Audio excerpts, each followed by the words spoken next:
Ibadah yang sekarang judulnya berkat di balik pencobaan. Langsung kita buka surat Yakobus pasal yang pertama. Tadi 8 ayat sudah, sekarang kita langsung ke ayat 9. Di Alkitab kita ada tajuknya begini, keadaan rendah dan keadaan kaya. Kita mulai dengan ini, ambil catatan, sebab ada banyak rema yang akan turun dari meja sorga. Baiklah saudara yang berada dalam keadaan yang rendah bermegah karena kedudukannya yang tinggi. Dan orang kaya karena kedudukannya yang rendah, sebab ia akan lenyap seperti bunga rumput. Karena matahari terbit dengan panasnya yang terik dan melayukan rumput itu sehingga gugurlah bunganya. Dan hilanglah semaraknya. Demikian jugalah halnya dengan orang kaya, di tengah-tengah segala usahanya ia akan lenyap. Berhenti sampai di sana, saya jelaskan dulu 2 ayat. 3 tepatnya, 9-11. Berkat di balik pencobaan. Sebelum kita bicara tentang pencobaan dan berkat di dalamnya, mari kita definisikan dulu apa itu berkat. Ternyata orang miskin dan orang kaya asal berkenan kepada Allah, dua-dua adalah golongan yang diberkati oleh Kristus. Ternyata berkat itu bukan materi. Salah kita kalau kita mengukur diri sendiri dengan berkat jasmani. Di ayat ini malah justru diperingatkan orang kaya dulu karena orang kaya lebih susah masuk kerajaan sorga. Ini bukan berarti bahwa Alkitab atau Kristus itu menentang orang berduit.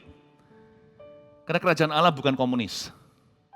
Tapi kerajaan Allah juga bukan kapitalis. Kerajaan Allah tidak mementingkan orang kaya dan tidak memanjakan orang miskin. Kerajaan Allah adalah bagi orang yang berkenan. Kaya atau miskin. Tapi orang kaya diperingatkan dulu karena orang kaya itu godaannya lebih besar, pencobaannya lebih banyak. Orang kaya bisa diculik karena ada ransom atau uang pengganti. Tapi orang miskin nggak ada ancaman. Takut apa? Nothing tulus hari ini. Jadi orang kaya itu lebih susah memang. Karena itu pertama-tama sebelum saya jelaskan ayat per ayat, janganlah bercita-cita jadi orang kaya. Loh, Pastor Philip ngomong begini, enak karena Pastor Philip sudah berkecukupan. Siapa bilang? Jangan punya kebiasaan buruk untuk membanding-bandingkan. Setiap kita itu punya kebutuhan. Setiap kita bukan hanya punya keperluan emosi, batinia, dan rohania. Kita semua juga punya kebutuhan jasmani. Minimal setiap kita punya keinginan yang belum terpenuhi. Nggak boleh kita lihat gunung di atas dan berkata, enak dia. Dan nggak boleh kita yang di atas melihat ke bawah, aku punya segalanya. Ingatlah, nggak ada seorang pun di dunia ini punya segala sesuatu. Jangan bercita-cita jadi orang kaya itu maksudnya. Bukan berarti kita tidak investasi, menabung, atau kita punya ambisi untuk berhasil, asal ambisi itu sehat. Asal seimbang hidup kita. Jangan bercita-cita jadi orang kaya, bercita-citalah jadi orang yang berkenan kepada Allah, baik kaya atau sekarang kondisinya miskin. Apapun keadaan jasmanimu, milikilah goal tertinggi menjadi orang yang taat pada Kristus. Itu lebih mulia daripada sekedar mengukur dirimu dengan berapa duit yang Anda miliki di akun bank saudara. Jangan bercita-cita jadi orang kaya, tapi bercita-citalah jadi orang yang berkenan kepada Tuhan dalam segala keadaan, baik dalam kemiskinan maupun kekayaan. Dan ayat ini dengan jelas berkata begini, ayat 9 dan 10 bunyinya, baiklah saudara yang berada di dalam keadaan yang rendah. Keadaan rendah di sini poverty atau kemiskinan jasmani. Bermegahlah karena kedudukanmu yang tinggi. Apa sih maksudnya? Hai orang miskin, bermegahlah karena kedudukanmu yang tinggi. Ini ngomong apa sih? Dan orang kaya, ini bicara jelas-jelas soal kekayaan materi. Berbanggalah, bermegahlah maksudnya, karena kedudukannya yang rendah. Orang kaya suruh berbangga untuk keadaannya yang rendah. Sebab ia akan lenyap seperti bunga rumput. Pokoknya kalau soal ketaatan sama Tuhan, dan soal permasalahan, tidak pandang bulu kaya atau miskin. Itu ayat ini bunyinya, ayat ini maksudnya, lupakan kekayaan, forget poverty, forget riches and wealth. Lupakan kekayaan, lupakan kemiskinan, kalau soal permasalahan, dua-dua kolesterolan. Cicak bisa ditangkap dengan tangan, Amsal 30 katakan, tapi dia juga ditemukan di istana raja. Orang kaya sama miskin, sama-sama punya masalah. Itulah sebabnya, ngapain sih iri hati? Ngapain iri sama orang lain punya? Ngapain minder juga? Saya kolesterolan. Orang yang makannya enak juga kolesterolan. Yang satu puasa terpaksa. Karena memang nggak bisa beli apa-apa. Yang satu lagi terpaksa puasa. Yang satu puasa terpaksa, yang satu terpaksa puasa. Beda yuk. Saya puasa terpaksa. Karena nggak bisa beli makanan. Yang sana terpaksa. Terpaksa puasa. Bingung sendiri nih saya. Karena punya duit juga nggak bisa makan. Dua-dua kolesterolan. Cicak ditemukan di jalanan, tapi dia juga ada di istana raja. Kalau kita ada di atas, jangan sombong.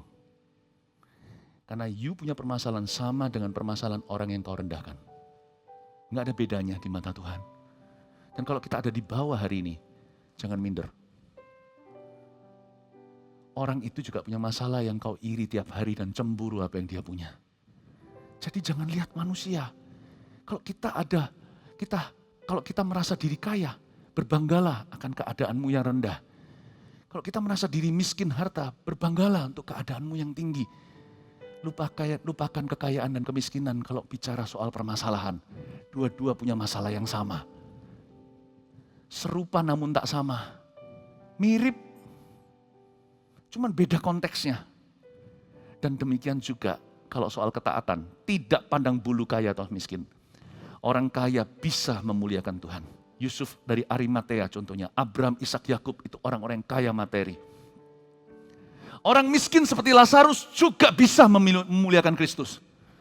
Kalau bicara soal ketaatan, forget poverty, forget riches, lupakan kemiskinan, lupakan kekayaan. Orang miskin dan orang kaya, dua-dua bisa taat pada Tuhan. Dua-dua bisa memuliakan Tuhan, dua-dua punya panggilan yang sama untuk taat kepada Tuhan dalam segala keadaan. Karena itu jangan gini aplikasinya, aku tunggu nanti keluar hutang aku baru melayani Tuhan. Tunggu nanti kalau aku sudah punya rumah bisa beli sendiri, aku baru mau sungguh-sungguh melayani. Nggak bisa, melayani Tuhan itu in the now, sekarang. Di zaman pas-pasan, atau kelimpahan, atau bahkan kekurangan. Taatlah pada Tuhan hari ini juga, sebab hari ini adalah harinya Tuhan. Jangan iri dengan orang lain punya. Aku baru bahagia. I'm happy if. Aku bakalan senang jika aku punya ini atau itu, maka aku pasti akan happy. Nanti kalau sudah punya ini dan itu, nggak happy juga. Happy itu sekarang. Baca Alkitab, baca firman itu sekarang. Melayani itu sekarang, memberi itu sekarang. Kita bisa memberi dalam kelimpahan, kita bisa memberi dalam kekurangan seperti janda atau wanita tua. Memberi sepeser uang di bait suci atau bait Allah. Do not put off, do not procrastinate. Jangan putar-putar gitu dan jangan suka menunda-nunda, mengulur-ngulur. Semua yang benar, baik, kudus, mulia, patut didengar, layak dipuji. Sekarang juga kita bisa lakukan. Ayat ini memberitahu kepada kita, orang kaya, orang miskin sama di hadapan Allah. Dua-dua tidak bisa berbuat apa-apa di luar Tuhan. Hari ini saya ajari kita, sebelum kita bicara tentang pencobaan kita masing-masing sendiri-sendiri. Do yourself a favor, lakukan satu tugas ini untuk dirimu sendiri. Jangan iri dan jangan menghina. Sebaiknya kita masing-masing punya iman yang sehat dan mengurus imannya sendiri. Mengurus hati dan hidupnya sendiri. Kecuali Anda seorang pengajar umat, Anda patut mengajarkan. Kecuali Anda pemimpin yang ditunjuk oleh gereja, CGL atau ketua kelompok sel contohnya, maka Anda patut untuk berbagi pengalaman, melayani dan mendoakan. Selebih dari itu, masing-masing kita harus punya iman yang sehat. Jangan kepo rohani. Jangan kepoi orang kaya. Jangan kepoi dan kita rasani orang miskin. So di mata Tuhan kita semua miskin di hadapan Allah. Kita tidak punya apa-apa. Itulah sebabnya jangan tunggu orang lain berubah dulu, Anda baru berubah. Jangan tunggu orang lain melayani dulu, atau Anda punya sesuatu baru Anda melayani. Kalau Allah memanggilmu sekarang, jawablah ya, seperti lagu sekolah minggu. Ku dengar suara Tuhan memanggilku, ku jawab ya, ku jawab ya Tuhan. Tuhan suruh Anda mengampuni, sekarang waktunya. Jangan tunggu orang lain itu berubah dulu, atau dia minta maaf dulu. Kalau hari ini Anda berada di posisi tinggi, Tuhan ajari Anda rendah hati, untuk ngalah dulu, untuk taat dulu, berbanggalah karena itu. Kalau Anda di posisi rendah sekarang, Anda punya hanya sepeser uang saja. Saya bukan bicara soal persembahan, tapi pengabdian. Kalau Yesus berkata, berikan itu untuk orang lain, berbanggalah untuk panggilan yang tinggi, sekalipun Anda tidak punya banyak. Segala sesuatu pas-pasan, tapi Allah memanggilmu untuk terlibat dalam pekerjaannya. Tuhan mengindahkan persembahanmu. Ketika Anda mempersembahkan waktu, Tuhan memakai hidupmu. Padahal aku tidak punya apa-apa, hanya ini Tuhan persembahanku. Segenap hidupku, jiwa dan ragaku. Sebab aku miliki harta kekayaan yang cukup berarti untuk kupersembahkan. Kalau tak Allah menunjukmu, suruh Anda untuk mendoakan seseorang, banggalah, itu panggilan yang tinggi. Anda tidak punya apa-apa yang bisa dipersembahkan kepadanya. Kalau Tuhan berkata, doakan orang lain. Sedangkan Anda di posisi rendah rasa seperti tidak bisa sumbangsi, nggak bisa memberi. Aku ini nggak berguna, aku ini nggak punya apa-apa. Kalau tiba-tiba Anda dibanguni pukul 3, suruh doakan tetangga. Anda dibangunkan di atas ranjang Anda, tiba-tiba menangis terbeban untuk dia.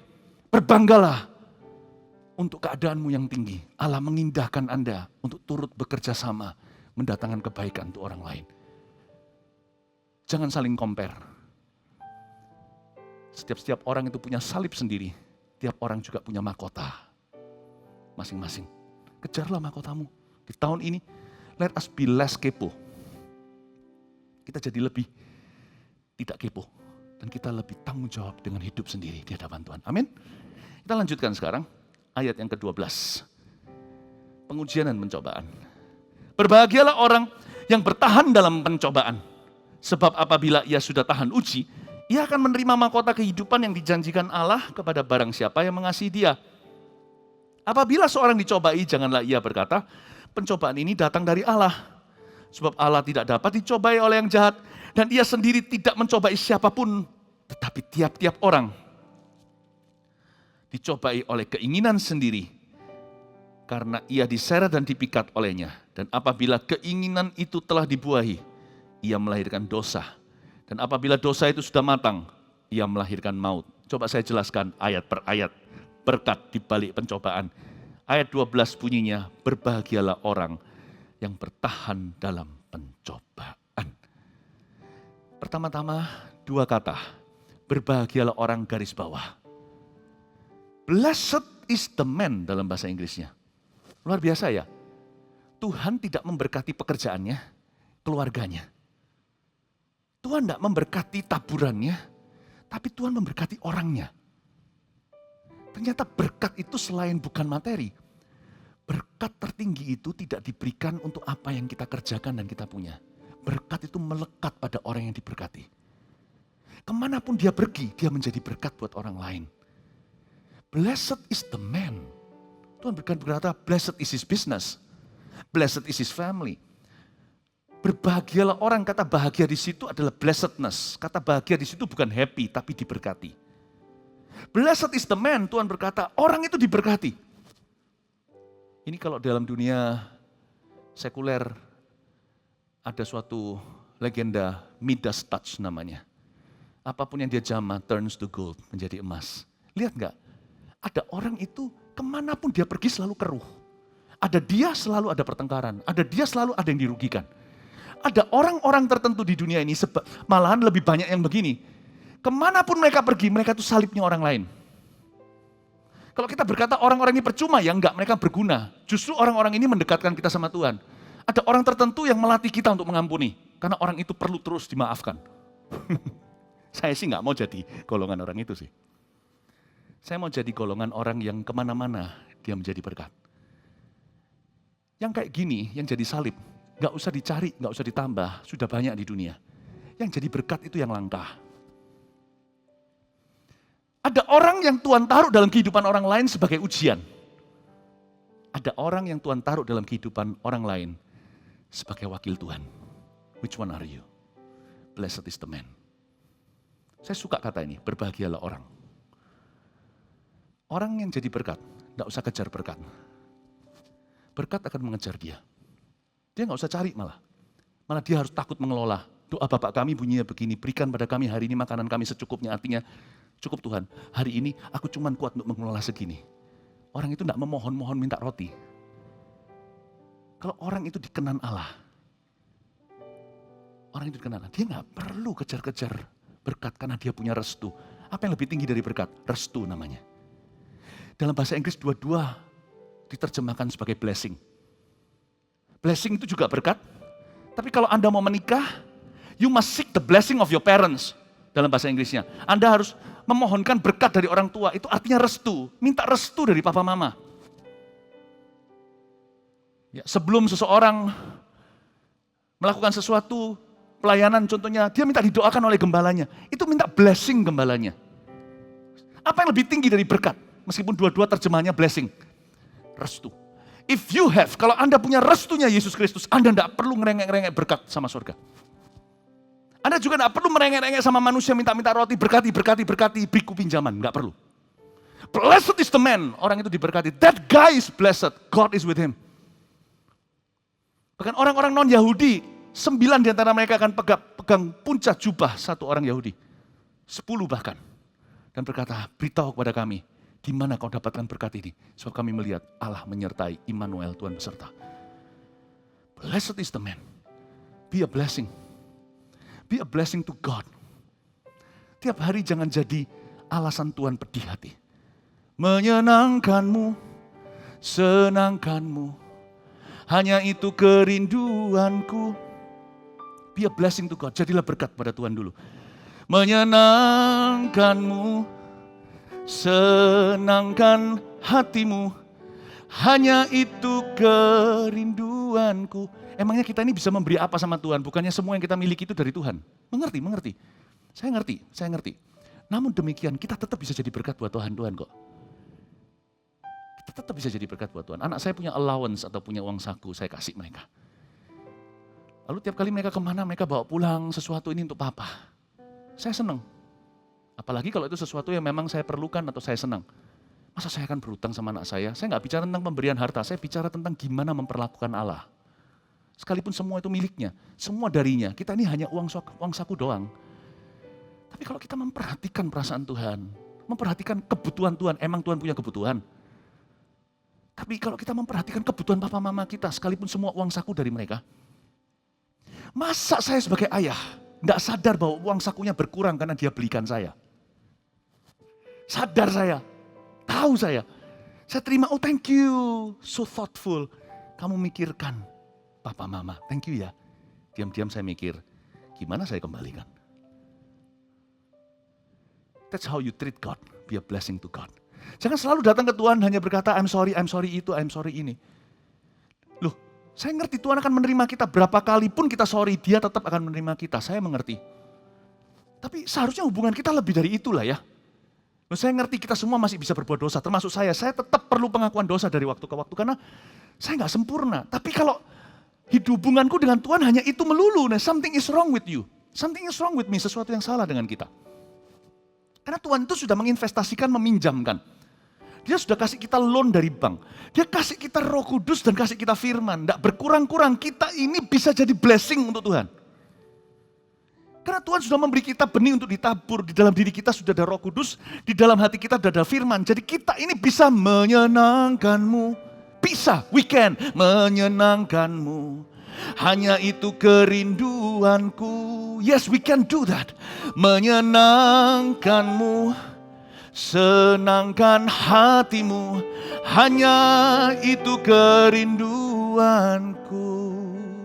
Bisa. Be a blessing to God. Blessed is the man. Be a blessing to other people. Jadilah berkat buat orang lain. Saya tidak mau jadi orang itu. Saya tidak mau jadi salib orang lain. Sebab orang lain tidak perlu minta. Tidak kurang-kurang salib di hidup mereka. Percayalah, orang jahat itu banyak melebihi orang baik di dunia ini. Orang yang curang itu lebih banyak dari orang jujur. Jadi Anda tidak perlu nambahi golongan itu. Tambahi golongan ini, banyak yang dipanggil, sedikit yang dipilih. Jadilah barang langka, tambahkan angkanya. Jadi saya punya komitmen dalam hidup Anda, semoga saya tidak akan pernah jadi sandungan buat Anda sekalian. Saya ingin jadi tambah-tambahan Tuhan, bukan kurang-kurangan di hidupmu. Saya ingin jadi berkat buat orang-orang yang saya tiap hari kerja bersama-sama sekantoran. Sama keluarga saya, I hope saya bukanlah papa yang menggocoh anak-anaknya. Ayah yang membuat anaknya harus bersyafaat agar supaya saya bertobat. Harusnya mereka bangga sama papanya dan mamanya. Harusnya saya jadi itu. Semoga anak saya kalau memang doakan seseorang untuk bertobat, doakan teman-temannya. Jangan doakan papanya untuk bertobat. Apakah Anda adalah ayah yang membuat anak Anda harus jengking tiap hari, mohon-mohon di kaki Kristus, nangis-nangis pedih hati, agar supaya Anda bertobat, dan you're in the wrong place in this life. Anda berada di tempat yang salah di hidupnya anak Anda. Anda bukan berkat. Anda adalah beban dalam kehidupan orang lain. Sebagai gembala sidang, gembala Anda yang berjaga atas jiwa Anda, doa harapan saya tertinggi bukan menjadi gereja terbesar, tapi jemaatnya membanggakan Kristus. Jemaatnya satu-satu di masyarakat mereka mengenal jemaat Gereja Mawar Sharon. Orang-orang jemaat Gereja Mawar Sharon tidak ada yang menjadi salib dalam kehidupan masyarakat, tapi mereka jadi berkat. Kasih tepuk tangan untuk Tuhan. Blessed is the man, diberkati orang ini. Ternyata juga orang yang setia dan taat dalam pencobaan, ada berkat menunggunya. Saya baca sekali lagi ayat 12, berbahagialah orang yang bertahan dalam pencobaan. Ternyata dalam bertahan dalam pencobaan itu ada berkat menanti. Cuman masalahnya itu nggak seperti yang kita duga, karena kita harapkan kan, kalau lewat pencobaan ini berkatnya harus bentuknya begini atau begitu kita tentukan sendiri, berkatnya harus materi. Ternyata enggak, tapi Alkitab enggak pernah berbohong. Orang yang bertahan dalam pencobaan, blessed is the man, orang itu diberkati, berarti ada berkat menanti. Leave it to God, serahkan ke Tuhan, berkatnya nanti wujudnya seperti apa, jangan Anda campur tangan. Kalau Anda campur tangan nanti enggak berlaku firman yang berkata begini, no eye has seen, no ear has heard, no mind has conceived what the Lord has prepared. Di tahun penyediaan ini, janji Tuhan begini, tidak ada mata yang sudah melihatnya, telinga yang mendengar maupun yang sudah muncul dalam pikiran apa yang Tuhan sediakan. Sediakan penyediaan the year of provision. Bagi apa yang Tuhan sediakan bagi orang yang mengasihi Dia. Jangan dicampuri. Percaya saja, terima dengan hati. Allah kita itu bertanggung jawab atas hidupmu dan hidupku. That blessings awaits you and me. Kalau kita bertahan dalam pencobaan, Alkitab berkata blessed is the man, berarti ada blessing di ujungnya. Ada berkat, bukan hanya restu, ada berkat Kristus yang nyata di ujungnya. Jadi kalau Anda di dalam pencobaan, Anda harus curiga apa di baliknya. Kalau kita berada dalam pencobaan itu karena dosa kita, ya bertobatlah, sudah jangan minta berkat. Diampuni sudah super kamsyah. Tapi kalau Anda tahu bahwa itu bukan salah Anda, itu di luar wewenangmu, di luar kontrol dan kendali manusia. Lalu Anda mengalami sebuah pencobaan, kenapa diizinkan? Jangan marah sama Tuhan. Anda harusnya curiga di balik pencobaan itu ada blessedness, ada berkat menunggu. Nantikanlah itu. Berbahagialah orang yang bertahan dalam pencobaan. Bertahan dalam pencobaan itu gimana? Bertahan dalam pencobaan itu begini. Ketika kita dicobai jangan berbuat dosa.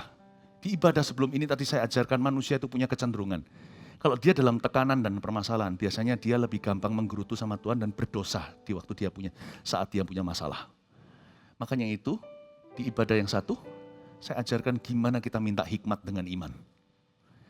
Nah, ibadah sekarang ini saya jelaskan, pencobaan di sini bukanlah pencobaan daging atau hawa nafsu ya. Bukan kita bodoh sendiri cari internet sendirian di kamar lalu jatuh dalam pornografi. Atau dua orang sepasang pacaran, lalu mereka sendirian di kamar, nggak ada orang tua, nggak ada keluarga di rumah, itu cari masalah. Itu bukan pencobaan ini. Berbahagialah kamu kalau kamu jatuh dalam pencobaan. Yang ini bodoh kamu kalau kamu jatuh dalam pencobaan. Ini bukan pencobaan hawa nafsu.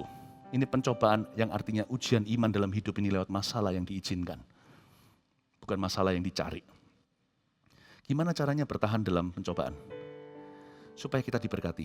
Gimana caranya? Anda harus ingat satu hal. Ketika Anda dicobai, pasti ada pencobaan untuk meninggalkan Tuhan, kecewa, putus asa, atau jalan pintas alias berdosa. Kalau Anda dicoba untuk melakukan sesuatu yang salah, Anda tahu jelas di dalam firman bahwa Tuhan melarang hal tersebut. Feel free, miliki keberanian dan kemerdekaan untuk berkata tidak kepada tawaran pencobaan. No! Karena Anda tahu ada berkat menunggumu. Cuman kelemahannya satu, Anda tidak tahu berkat apa. Karena orang dalam pencobaan biasanya dia blurry matanya. Mata jasmaninya jadi lebih kabur karena dia tertekan batinnya. Tapi imanmu tidak perlu kabur. Anda harus tahu bahwa berkat Tuhan menanti. Bukan hanya imanmu jangan kabur, kakimu juga jangan kabur dari rancangan Allah. Tetap lakukan apa yang benar. Kalau Anda tidak tahu harus melakukan apa-apa, tidak melakukan sesuatu lebih baik daripada melakukan yang salah. Zero is better than minus, nol lebih baik dari minus. Kalau Tuhan tidak suruh Anda melakukan sesuatu, jangan melakukan itu, jangan jalan. Jangan berbuat sesuatu. Tapi aku tidak berbuat apa-apa, apakah ini solusi? Enggak tentu. Tapi dengan tidak berbuat apa-apa, mungkin Anda tidak menjerumuskan dirimu lebih ke dalam sesuatu yang salah, yang Anda sesali nanti. Itulah sebabnya bertahan dalam pencobaan itu perlu iman. Anda harus tahu bahwa di balik itu ada berkat. Cuman Anda tidak tahu aja berkatnya apa. Belajar percaya. Dalam hal ini, you have to believe, not see it to believe it. Anda harus percaya dulu. Bukan melihat dulu baru percaya. Dan ketika Anda berkata tidak kepada setan, apapun godaan, sadarilah, your no to Satan means a yes to God. Tidakmu kepada godaan setan itu berarti iya kepada Tuhan dan apa yang Tuhan sediakan. Saya kasih contoh kalau seorang datang kepada saya dan berkata, Pastor Philip, bisa nggak kita makan bersama? Kalau memang saya nggak bisa ya, saya akan jawab, oh maaf, saya nggak bisa. Itu bukan karena saya nggak bisa makan sama dia. Itu karena saya sudah janjian makan sama orang lain. Jadi kalau saya bilang tidak sama sebuah tawaran, contohnya undangan makan, contohnya saya berkata sorry saya nggak bisa, itu berarti ya kepada keluarga saya malam itu. Saya harus menolak seseorang supaya punya waktu dengan anak-anakku. Saya bilang no to you so I can say yes to them. Demikian pula sebaliknya. Setiap kali kita berkata tidak kepada sesuatu, kadang-kadang saya harus berkata tidak kepada anak-anak karena papa busy. I have to go to this. Papa punya appointment atau punya janjian, papa harus melayani orang. Anak saya mengerti, bukan saya tolak mereka no mentah-mentah, tapi papanya ada tanggung jawab yang harus dilakukan, mereka harus bisa ngalah. Jadi sebenarnya ketika Anda lari dari pencobaan, dicobai seksual kayak dicobai untuk salah di depan Tuhan, cobai korupsi, cobai mengeluh, menggerutu, dicobai untuk membalas kejahatan dengan kejahatan, whatever it is, waktu Anda berkata tidak, jangan fokus ke tidak. Pikirkan Anda sedang ya sama siapa. Tidakmu itu berarti yes. Waktu saya digoda untuk jatuh dalam dosa, saya berkata tidak, itu berarti saya berkata ya kepada Tuhan, ku jawab ya. Dan berarti saya adalah all yes, I'm yes and amen, saya ya dan amin untuk semua janji Tuhan. Yang berkenaan dengan pencobaan itu, pencobaan itu ingin halangi dan curi dari diriku. Berarti saya sedang berkata iya kepada penyediaan Allah dan apa yang Allah sediakan untuk hidupku. Orang yang mengerti bahwa tidaknya adalah iya kepada Tuhan, tidaknya kepada setan maksudnya. Orang itu dapat kekuatan untuk setia dan bertahan dalam pencobaan. Kalau enggak gitu berat. Orang tidak bisa lihat yanya, hanya lihat tidaknya. Mereka akan mengeluh begini, ikut Tuhan tidak enak ya, nggak boleh itu dan nggak boleh ini. Janganlah kamu berzina, jangan mencuri, jangan ada padamu Allah lain, kok jangan-jangan semuanya. Sadarkah Anda, jangan berzina dikasih Tuhan perintah.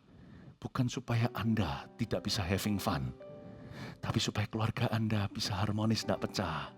In order for you to enjoy your family to the max, agar supaya kita bisa menikmati keluarga dan pernikahan kita, anak-anak kita tidak trauma, supaya kita bisa menikmati mereka secara maksimal bahagianya di rumah.